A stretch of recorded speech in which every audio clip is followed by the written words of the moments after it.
ఒకరోజు ఈగ మరియు చీమ ఒకరినొకరు గొడవపడుతూ ఉంటారు. ఈగ చీమతో ఇలా అంటుంది, నువ్వు చాలా అసహ్యంగా ఉంటావు, ఎక్కడ పడితే అక్కడ ఉంటావు, చెత్తలో తింటూ ఉంటావు, నీ వలన ఎటువంటి ఉపయోగం లేదు అని దాని గురించి అసహ్యంగా చెప్తూ ఉంటుంది.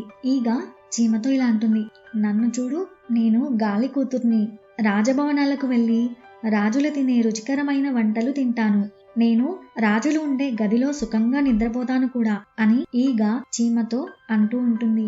చీమ ఈగ మాటలు ఓపిగ్గా వింటూ ఉంటుంది. ఆ తర్వాత గట్టిగా గాలి పీల్చుకొని ఇలా జవాబు చెప్తుంది, నువ్వు గాల్లో ఎగరగలవనేది నిజమే, కానీ నువ్వు రాజుల కిరీటం పైన గాడిద కిరీటం పైన కూర్చోవడంలో మరేమీ తేడా లేదు. చిన్న గాలి వీచినా నువ్వు నేల మీద గట్టిగా పడిపోగలవు. కాబట్టి వినయంగా ఉండటం మరియు అందరినీ గౌరవించడం నేర్చుకో అని చీమ సమాధానం ఇస్తుంది. దానితో ఈగ తన తప్పును తెలుసుకుంటుంది. జీవితంలో ఎంత ఎత్తుకు ఎదిగినా ఎప్పుడూ వినయంగా ఉండటం ముఖ్యం.